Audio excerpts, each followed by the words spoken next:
This is the Cloud Security Today podcast, where leaders learn how to get cloud security done. And now your host, Matt Chiodi. What is process mining? Anytime I hear a new term, I'm always keen to learn just how could it be used from a cybersecurity perspective. And the term process mining was one that I was not at all familiar with. So I had to have John Morello on the show. Now, some of you may not know John. John is the former VP of product at Palo Alto Networks. I worked with him while we were there during the Prisma Cloud days. And before that, he was a CTO at Twistlock. Some of you may remember Twistlock. Twistlock was a company that was acquired by Palo Alto Networks, but they were the first to really bring container security to the world. And now John is the CTO at a startup called Gutsy, and they are focused on bringing process mining to the world of cybersecurity. As always, I think you're going to enjoy this. And for me, I think one of the hallmarks that I have tried to go after in my career is just always being hungry to learn something new. And you'll hear me talk about this in the show, but one of my favorite quotes of all time is from Bruce Schneier.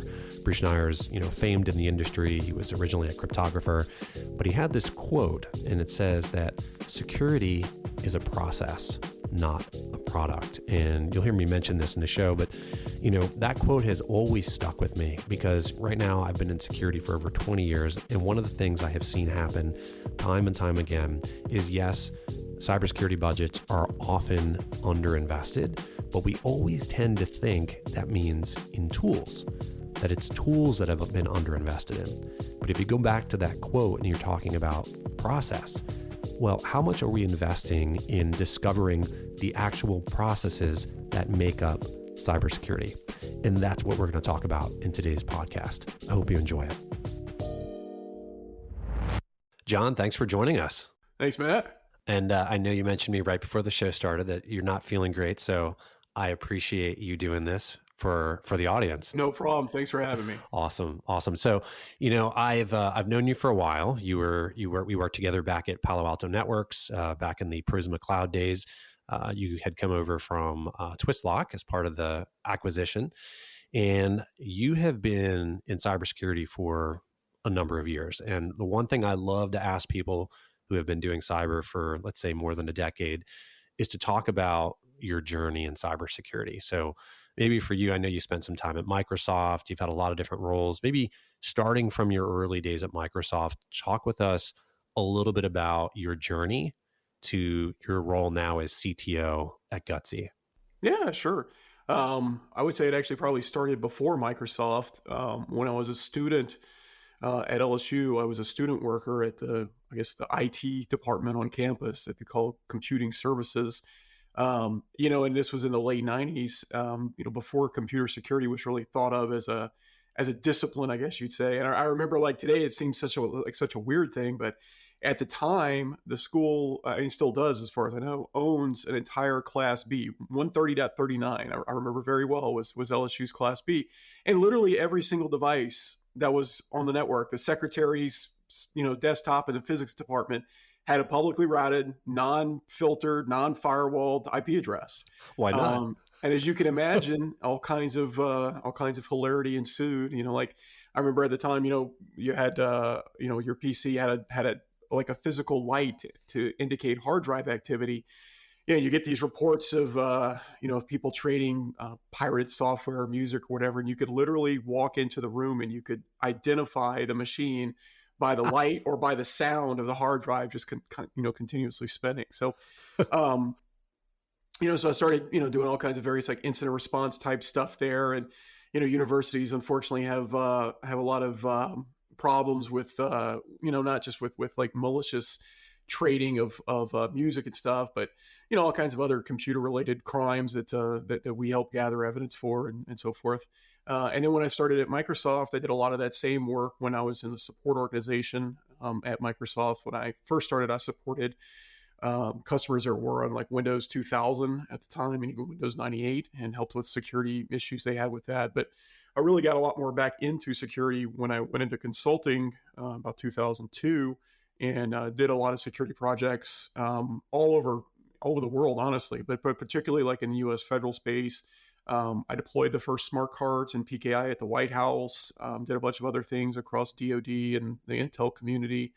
It was really probably one of the things I've enjoyed most of my career. I got to do a bunch of cool things and go to a lot of really interesting places and, work in a bunch of secure things and so forth. So that was good. Then I worked in the product team at Microsoft, and I was responsible for Active Directory Certificate Services, which is the PKI component in Windows, which is actually the federal root CA, runs on Windows Server, as does a lot of the infrastructure in the world that's used to issue certificates for smart cards and for employee identification purposes. And then after that, I was the CISO at a S&P 500 chemical manufacturer for a couple of years, a company called Albemarle, who's the number one lithium provider in the world. So Tesla was actually one of their biggest customers, and I think they were Tesla's largest supplier. So I did that for a couple of years, and I kind of learned that if you really like technology, you should probably not work at an old manufacturing company. So then we started Twistlock in 2015. We built the whole idea of container security that, evolved later into, I guess you call CNAPP today, Cloud Native Application Protection Platforms. So we did Twistlock from 2015 to 2019, was really fortunate to have some more amazing experiences with that. I wrote the NIST Special Pub on container security, 800-190.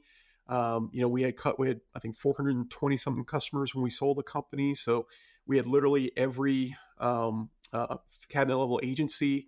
We had, if you've ever used in-flight Wi-Fi, be that on GoGo or on one of the other providers, it's all protected by Twistlock. Twistlock's on the F-35. It's used when you buy a Starbucks coffee, if you subscribe to Disney Plus. So really awesome to have had all those kinds of experiences.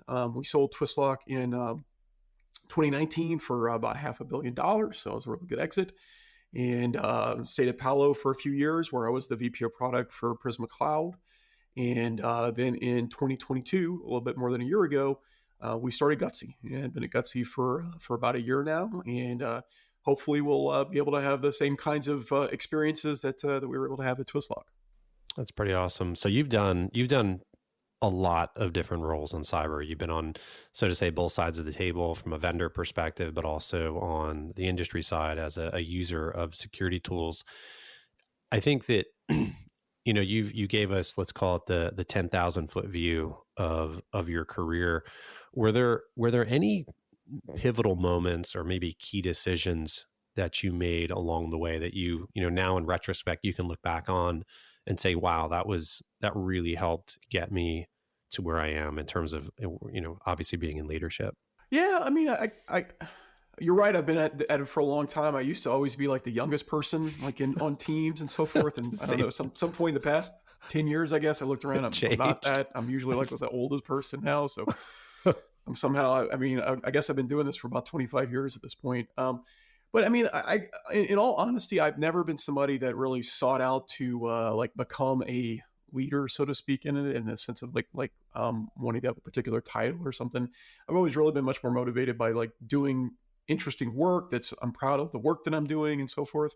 I've kind of let that guide me. I mean, I think, any time you look back and have any kind of retrospective on whatever you've done in life, you're always going to find the things that led you to where you're at now. So there's a little bit of self-selection bias with it. But I mean, for me, having the direct experience working with customers and as a customer, not just early in my career, but even to this day, I mean, I still work with customers to this very day with Gutsy, like all the time. I met with 3 different customers just today. That grounding in reality, I think, is so vital to build like a security product that's actually practically useful and valuable to people. That if you don't have it, I don't know that there's a substitute for it. There's a lot of really smart guys that, may have spent their entire careers building like amazing, technical achievements in software or hardware for that matter. But if you don't build them in a way that customers are going to be able to actually implement and operate, then it's not going to really make that much of a difference in the world. And I think, unfortunately, in security, there's been a lot of that. There's been a lot of really interesting technical things that have been built, but that were not built with an understanding or a an optimization for deployability and usability. And because of that, you might have this great idea that it's just never actually able to be used. I love that. So I know that, one of the areas that we focus on a lot back at Palo Alto Networks with Prisma Cloud was there was always something, specifically related to cloud with governance. Governance was a huge topic for a lot of our customers. From your perspective, I think you said you left Palo Alto probably about, it was a year ago, right? Yeah, a little bit more than a year ago. A little bit more than a year ago. What do you see as maybe some of the most pressing challenges today in cybersecurity, maybe with respect to with governance? Well, obviously, because that's what we do at Gutsy, I guess anything that I answer is going to sound a little bit sales pitch like, so forgive me for that. But really, when we thought about things that we could do for the new company, it's not like we woke up one day and we're like, oh my God, like we need to do this process mining thing. Like this is like we've been called by God to do this. Like I think the reality for most startups is, you want to do something and you try to think about all kinds of different things that could be viable products and make viable companies. And we thought of all kinds of things, both things that, seem very obvious, like maybe there's like a new way to do runtime that would be better for cloud than traditional approaches, and all kinds of like esoteric things that you could build that would defend against a particular kind of attack and so forth. And there's, those things are important. There's a place for all that stuff. But if you really like try to reflect back on like the long arc of your career at this point, and you think about like what are the real things, the real problems that prevented people from getting the security outcomes they want, which is basically like not get compromised, not lose people's data, be able to like be a partner to the business instead of an adversary to your own organization. Those kinds of things. Fundamentally, it's almost always about like governance. And when I say governance, like governance is kind of like this weird idea where people think it's like about auditing and like, their experience with Archer back in 2002. I mean, to me, when I think of governance, I really think of it as like, if you think of what a CISO is supposed to do, that's what governance is. And what I mean by that is, it's about saying, what are my priorities? What are the goals that I have for each of those priority areas? How do I measure performance towards those goals? How do I find out the things that are delaying or preventing me from reaching those goals? And how do I communicate about my progress and those impediments to myself, to my stakeholders, to my boss, to my peers that are part of those goals? How do I do all that in a way that's effective and data driven and that allows me to like actually make good decisions? And historically, it's kind of weird if you think about it, but historically something like that's that fundamental, people have not really had any software that assisted them with it. Like it was something that was just kind of assumed you did that, and people would bring in the McKinseys and Big Four and, people like that. And I'm not saying that there's not value or there's not a place for that, but even if you've got really great people that you can bring in to consult, they're people. Like they're not infinitely scalable. They can't work with infinite amounts of data. They don't give you like a real-time view. They give you perspective in places. But that's kind of the fundamental approach with Gutsy, is that, not saying that we're replacing those people necessarily, but at least if you can augment them and you can give people a clear data-driven understanding of how their organization actually works, what are the impediments or the friction points that are preventing them from getting the results that they want, to be able to communicate that in an objective, clear fashion to others, and thus jointly to be able to improve the overall security posture of the organization. I mean, that's what we're trying to do. Obviously we've got to do a lot more work to get to that point and prove ourselves and make sure it's a product, again, that people can deploy and use and get value out of. But, that's the idea. And that's, if we actually are able to execute on that, that can have a really meaningful impact on the overall security for our customers. So I think right now you mentioned the term process mining. So before you and I had spoke, I was not familiar with this. Maybe take a minute or two just to explain to the audience, like, what is process mining and just what is it typically used for? How could it be of use to a cybersecurity leader, a cybersecurity team?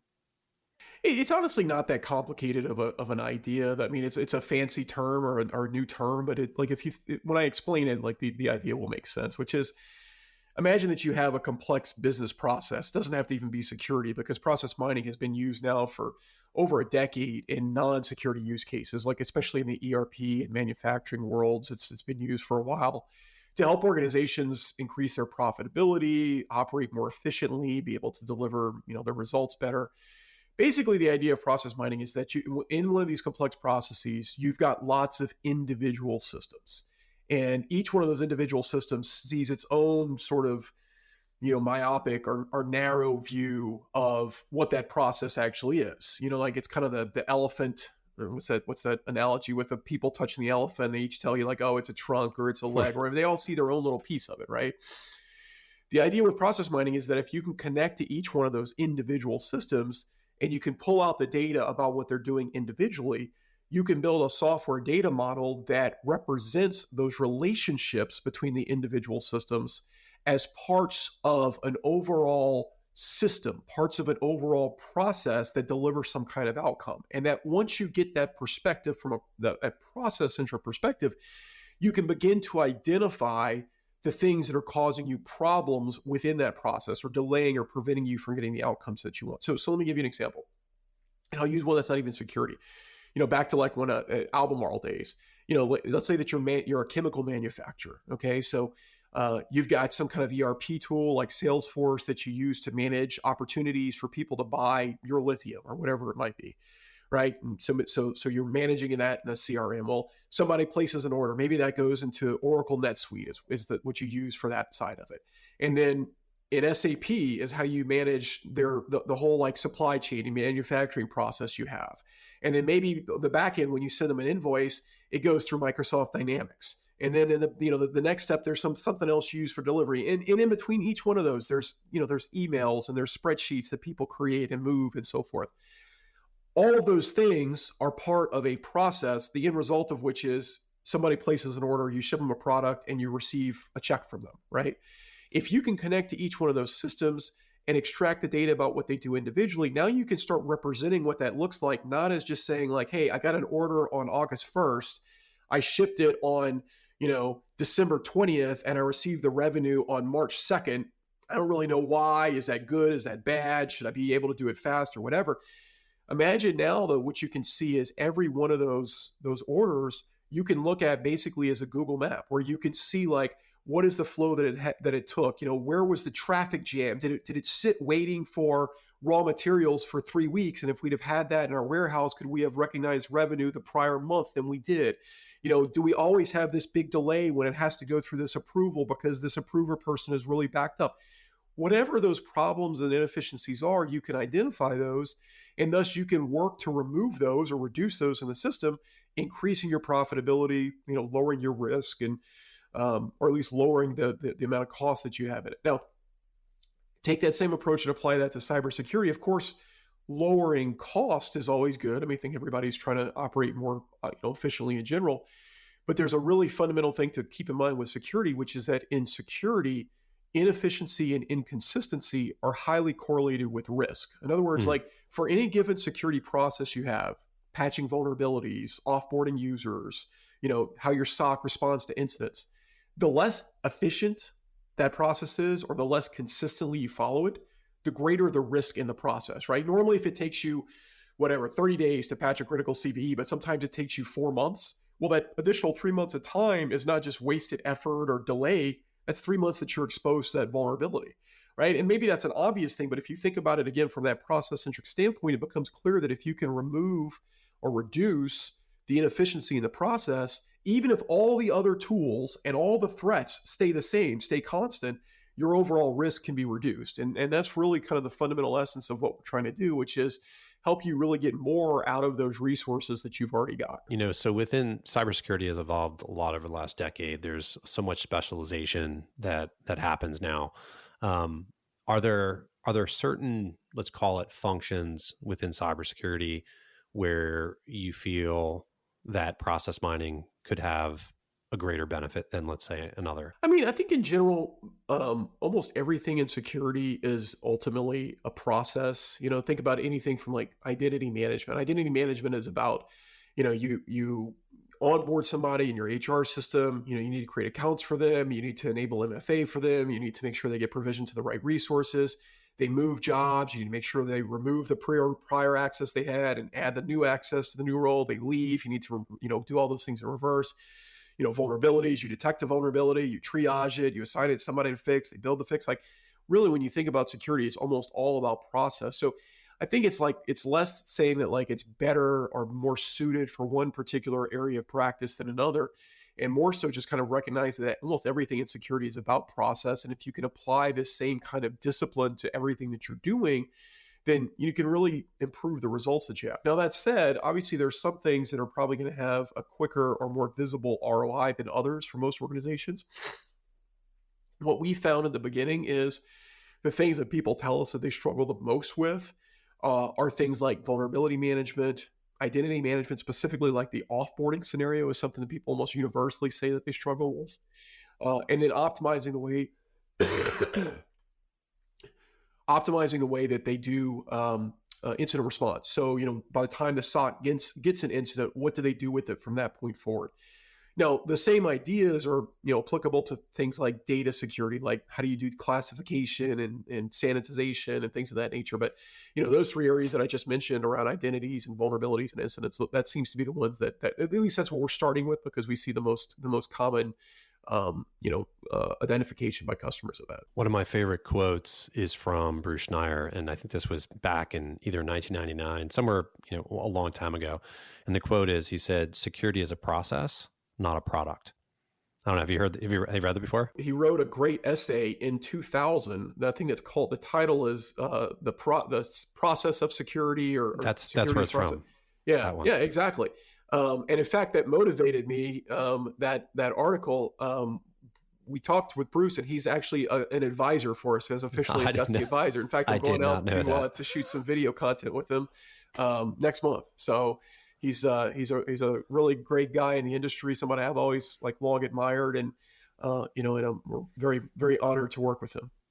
I love it. And I did not know that. So that was not a planted question. You can go back and find blogs where I've quoted that like 5 years ago. So, well, it's because it's so true, and the sad part about it, I guess, is that if, it was true in 2000 and it's still true today. And it just shows you that in that area of security, the operational aspect of security, there's really been almost no, maturation or improvement over those past 25 years. There's just been so much focus on tools. And again, our messages and our, our belief is not well, tools are bad. You don't need tools. You don't need firewalls. You don't need, that's obviously not true.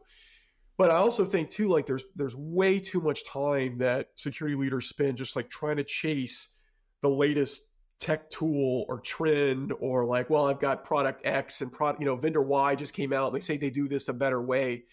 When the reality is, if you've seen this, Matt, with the cloud security reports that we did at Palo, the majority of stuff that people fall victim to is not some esoteric nation state attack with an O-Day. It's they haven't patched a CVE that's been known about for 3 years, and why haven't they? Probably some process failure. That's not, you don't need to have the best tool in the world or the most advanced tool to tell you that. It's just if you're not even doing the basic stuff well, the attackers are going to find the easiest path in. They're not going to burn some amazing exploit on you if you've got a struts vulnerability from 2007 in your website. I mean, there's no reason to do that, right? Yeah, one of the statistics from, I think this was a cloud threat report that was done in the last 18 months by Palo, and I think it was 99% of granted IAM permissions are never used. Yeah. 99%. That's a great example. Yeah. Prisma Cloud secures infrastructure, applications, data, and entitlements across the world's largest clouds, all from a single unified solution. With a combination of cloud service provider APIs and a unified agent framework, users gain unmatched visibility and protection. Prisma Cloud also integrates with any continuous integration and continuous delivery workflow to secure cloud infrastructure and applications early in development.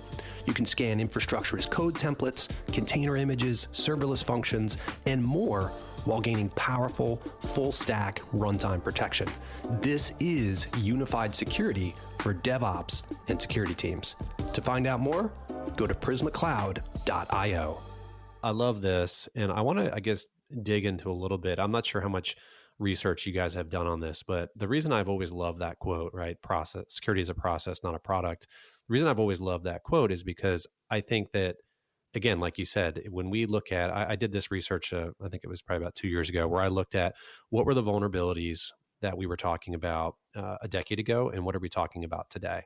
Looking at a DBIR from 10 years ago versus today, things haven't really changed that much, right? Yeah. And we've had an exponential growth of security tools. We've had exponential growth in the number of cybersecurity practitioners. There's been exponential growth in the amount of investment, right? And you can argue that it's still underinvested. We won't get into that right now. But why is it that you think when we look at other disciplines, let's say we talk about accounting, if we talk about, engineering of some certain sort, where there is, professional certifications like a CPA or something like that, have you guys uncovered why, or maybe some of the reasons behind why there hasn't been more of a focus in cyber around process? It's a very profound philosophical question. I'll give you. I've actually thought about that same thing a lot, and to me, I guess probably the most relevant answer. There's probably a lot of different answers you can give, but the most relevant answer to me is that in a lot of those other disciplines that you mentioned, it's because the practitioners are working within an established framework where there are rules that can't be violated. If you're an accountant, I guess unless your company's doing something illegal, they're not going to be like, hey, like this thing should be accounted for as a credit, not a debit, right? I guess they could be illegal, but I mean, in general, like there is a rule with the way that you do accounting, right? If you're talking about how do you do civil engineering, well, there's rules of physics, right? If the bridge is heavier than the supports are going to support, they're going to fall, right? I think one of the challenges that we have in security is that there's really, you've got a bunch of best practices. It's not like we lack for best practices, NIST and CIS and all, there's endless best practices. But the problem that we end up with is, security is always looked at as this cost, in many cases like this barrier that is constantly like at friction to what, I'll just say in air quotes, the business wants. Because usually what the business wants is many times very much at odds in terms of what's a good security practice. Like, I mean, you were around during the days of, you remember BYOD was like the big thing that everybody wanted because they got sick of dealing with corporate laptops. Well, why do they hate corporate laptops? Because they were locked down and you couldn't play your music on them and watch Netflix on them and so forth. But like that was good reasons. Like there was good reasons for that kind of thing. And I think there's always a trade-off. You don't want to be, I think if you're in a security role and you look at yourself primarily as like the person that's saying no to everything, that's also not the right approach to take. But it's also not really fair to tell security people like, look, we're going to make all these demands and give you all these contradictory signals. Like security is the most important thing. Oh, but by the way, I'm the CEO and I don't want to be bothered with using multi-factor authentication. I just want to type in my wife's birthday as a password. Well, you can't have both, right? Like there's trade-offs that are going to be made in either case. And I think just the relative youth of the security industry, it hasn't established some of those things as like clear best practices or like beyond like the security organization. Now, I will say, and I'm not super hopeful about it in the near term, but over time, I do think things like this recent SEC ruling or regulation with reporting, the Uber CISO situation, and some of these things where it's becoming more obvious that there is like a personal legal liability is going to change some of that mindset with it, where it's not just like, well, we got compromised and it's going to look bad on my resume maybe if somebody does some research for my next job, but now like, I might do time, or like if you're like on a risk committee of a corporation's board, like maybe you're personally liable for making some decision that, was clearly a poor choice. I think that may drive different behaviors, just as you saw with other regulatory things like Sarbanes-Oxley and so forth in the past. So I have a little bit of hope in that, not a tremendous amount, but I think that's the best thing that I've seen in recent time, at least. Yeah, I was just talking with someone earlier today about the upcoming SEC cybersecurity rules. Obviously, a guest I had on my podcast a little earlier had talked a little bit about that as well. And I do think that these rules go into effect December 15th, 2023. This episode will probably come out after that. But I do think that those things are going to cause a massive ripple effect through security over the next probably 3 to 5 years. Yeah. And, when you think about a process, when you think about, you mentioned optimizing IR or IAM offboarding. IAM is a space that I've been focused on over the last 2 years, and I can tell you clearly, and I can validate that most organizations will say, "Hey, we do a pretty good job with onboarding, right? People get into our PeopleSoft or our Workday system, and we have a pretty good way of getting them in the door." But then when they're here for a year, 3 years, 5 years, they start to get more and more access. That's not always centralized, right? A lot of times it's decentralized. They're getting access to some system that's not plugged into the That's right. the Not into the AD. corporate directory or Okta or whatever. It's just like this little side thing that exists out there. Yeah, absolutely. And then you think about, and bringing this back to the new SEC rules, right, with this 4-day disclosure requirement. When you think about it, I know I did a poll on LinkedIn, and a number of people participated. Probably their biggest challenge that they identified was the timing around that 4-day rule. And if you think about it, why would it take someone so long? Well, somebody, if there's a nation state or somebody that's advanced that's in your system, obviously they're not going to be in there doing a DDoS, right? It's going to be some kind of low and slow attack. Yeah. But I would imagine, I never, one of the things I didn't spend a lot of time in was IR in my career, but I would imagine that one of the reasons why finding an attacker in your system may take longer than 4 days, may take a long time, is because that data is spread out across many different systems that may give you that indicator of compromise. And B, there are so many different people that are potentially involved, even across just a single cybersecurity department, not including even the business, the marketing, the sales teams, the engineering, et cetera.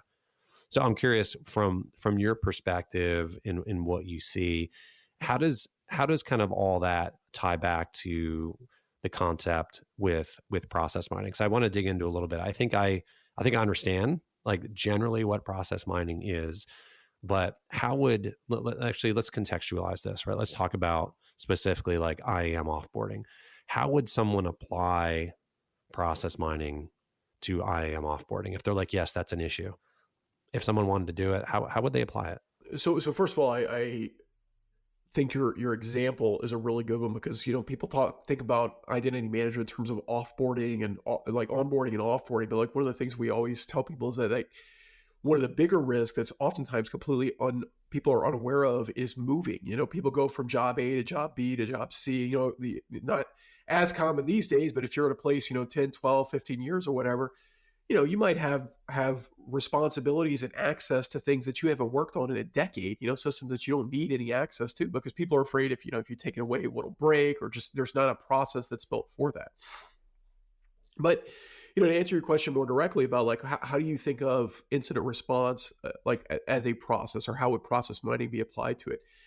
Well, if you think about incident response, there is a series of individual systems that comprise what that incident response workflow looks like.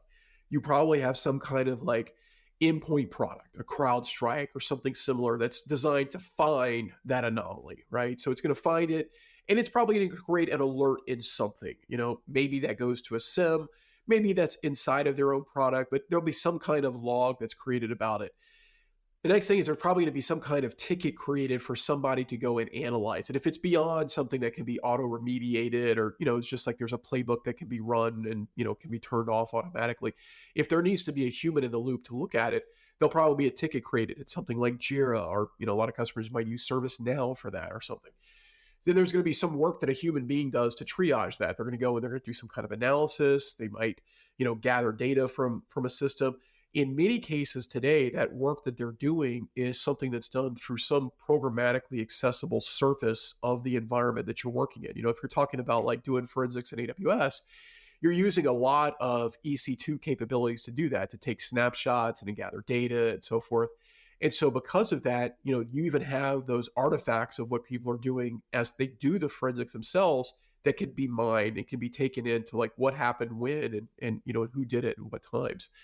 And then there's hopefully some kind of resolution of that, right? The ticket is updated as, this was determined, or this was taken, or maybe it's determined to be a compromise, and the action that's taken is you remove that EC2 instance, you terminate the instance, and, you redeploy a new one without the vulnerability or whatever it was that led to the compromise.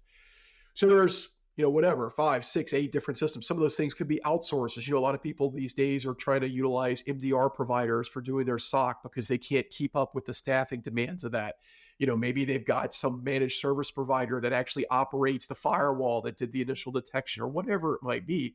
And so it's not even just different tools, but in many cases, it's entirely different organizations. It may not even be your own staff members that are doing that. You're depending on a service provider for it. So what process mining can do is pulling into all those different systems, again, pulling data from all that, and to be able to show you visually what those different process variations look like. Again, imagine like Google Maps with different routes to the destination, maybe even different destinations, showing you the traffic, showing you the detours, where you can see all that. You can zoom in and out and basically say like, I only want to look at maybe the most common variant, or I want to look at the three most common things together and compare them and so forth. All of which are backed by data. So it's not like, hey, just here's this visualization and trust that it's right, but literally you can go and trace down like the exact steps that this variant had, and you can see, Matt at this timestamp did this activity. And so it's all objective in terms of how it's developed. Well, the value for you in that is now you can, when you look at that process map, you can see, okay, look, if my SLA is that I want to close out a critical incident within 24 hours, I want to feel like I've remediated that critical incident within 24 hours, or maybe within 4 days, I've investigated that. One of those steps in that process might be, if I determine that this is a valid incident, that's, that meets the bar for notification, that I have a notification process that I also follow as part of that workflow. And I can look at that variant and say, like, if I didn't do that within 4 days, which is what I'm obligated to do, why not? Was there a delay from the time it was detected until the time that we looked at it? Was there a delay that, the user that was supposed to be doing that analysis didn't take action in a rapid enough fashion? Was there a problem with maybe a tool didn't detect something that it should have? Whatever those root causes are, you can see those and you can hold the people that are responsible to it accountable. You could say, look, if I'm paying this MDR provider to be able to notify me of that incident within, 2 hours, but it's taken them usually a day or two to do that. Well, that's half my notification window that I've eaten up because the vendor hasn't met their obligations. And so again, the governance capability with process mining gives you that objective, data-driven view of, where are those friction points? Where are those delays? So you can hold people accountable, you communicate about progress, and you can really get more out of what that process is supposed to be delivering. It sounds like process mining is cybersecurity itself is a very, when you look at this long chain of events, even the scenario we just went through, it's extremely complex, right? And you're only touching on probably 2% of the actual tasks that are happening. So I think I get that from a technology perspective. But if someone wanted to apply process mining to whatever it might be, they're trying to secure their cloud presence, there are things that humans are going to do that aren't going to be captured in a system, right? So I know a lot of this is obviously driven by systems, multiple different systems. How do you fill in the gaps when humans are doing something that may not be captured in a system? It's a good question, and it's one of those things that seems it seems almost magical or impossible to be able to do. And of course, like if there's absolutely no record of something, well, then there'd be no way that we could do anything with it. Nobody could. It's not magic. There are limits within the system that you have to deal with.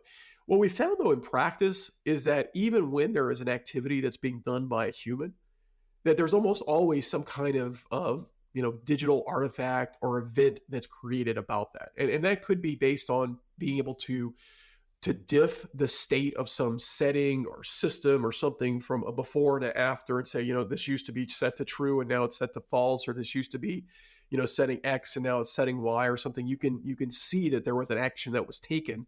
And in many cases, like actually see that it was user Matt that made this change from one thing to another, even if there's not something that Matt specifically, changed the value in a ticket for. But we also have the ability to go and collect data in unstructured sources, things like, imagine like a Slack channel where you and your colleagues on the SOC team are just collaborating about some incident, right? You would think of that normally as like, you can't really collect that data because there's no structure to it.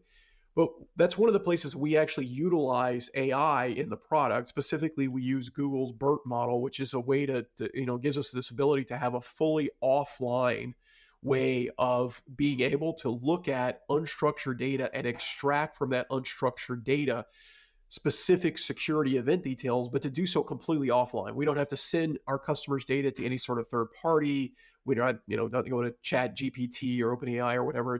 It's entirely internal, and we could build a model expressly to be able to pull that information out of these unstructured sources like Slack, like email, like the body of a Jira ticket, where it might just be free form communications. Like I said, there's a lot that you can do simply by kind of diffing settings and the state of different systems, but we can also augment that by pulling in this information from unstructured sources. And the thing with data science is that, or with process mining as a data science, is that there's generally not ever just one way to do something. There's lots of different ways, and you're not saying like we always depend on, seeing X in this system and Y in that system. There's a whole bunch of heuristics and different approaches we can take to try to structure the knowledge that we have in this inherently messy real universe that we live in, to be able to get that information to make some kind of sense out of it. And that's, ultimately, like, that's what people are buying with the product. You could fundamentally sit down and say, I could pull all these event logs from all these different systems, and I could, put it in Tableau or Power BI, and I could try to create all these relationships. If you had infinite time and intelligence, you certainly could build something like that. But that's the value of buying our product, is that we're doing that for you, and that you could take advantage of all the knowledge that we've gained having built this for other customers and seeing how other customers' environments also work. That's interesting. Well, John, I think this has been pretty interesting, and I'm always looking for new ideas. And when I saw that you were working on this, I was like, I got to talk to John, because process mining, the Bruce Schneier quote that we already talked about, I'm like, maybe they're onto something here. Maybe this is going to be the thing that, changes the trajectory of cybersecurity, so that in, another 10 years from now, we are not talking about a system, some national security system that got breached because, it had a vulnerability that could have been patched 10 years ago. Oh, well, we certainly hope so. It's up to us to earn that, and to, we don't take anything for granted, or, feel like, that's in the bag or anything. There's a lot of hard work to do to get to that point. But, we do think that if it's something that we execute on, we do a good job with it, and do what we believe is possible with that it really can have a meaningful impact. So I've got a ton of respect for you. I know that from our time working together at Palo Alto in our meetings internally, externally, I was always impressed with how sharp you were and how well educated you were on whatever the topic was. How do you stay sharp? Like, what's your method for learning? What are you reading or listening to? I actually still use RSS, if you remember that old thing. I do. I loved RSS. I hate the fact that it kind of became a lot less cool. And the only thing I found that still does RSS is Feedly. So I still look at Feedly for I don't know, I've got probably a couple hundred RSS feeds that I kind of scan through, I guess, more or less on a daily basis. So that to kind of stay up with like tech news and so forth. But, just kind of general reading, I guess. I don't really read a lot of in fact, I don't read any books about like business or security for that point. I mean, I tend to read, history or fiction or whatever, but, I guess just trying to stay well versed in the world versus being always focused on my own particular discipline. Yeah, it's interesting. It sounds like you're like me. If you could see my bookshelf, I have probably 2 or 3, maybe 4 cybersecurity books, but the rest of them have nothing to do with cybersecurity. Yeah. And what I find is, as I read something about history, I find like I can make more connections with things that have maybe nothing initially to do with cybersecurity, but I'll be like, whoa, that has a parallel. And I know the author didn't intend that. Do you find that as well when you read things that are outside cyber?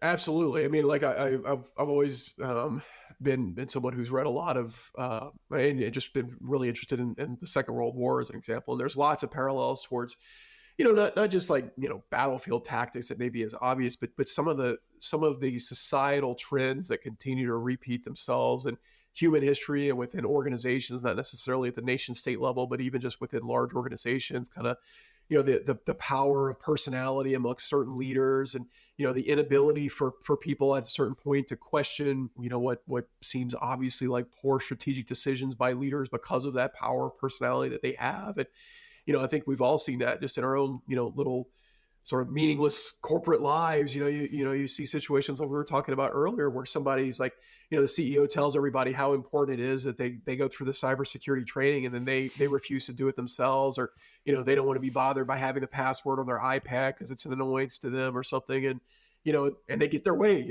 I've never seen a situation where the CEO was told no when they didn't want to have something like that. So, yeah, I mean, there's certainly a lot of parallels to that and life in general. And, it's sort of like go to conferences and things. There was actually, I remember one of the most memorable things that I've ever heard in our world was at a Black Hat.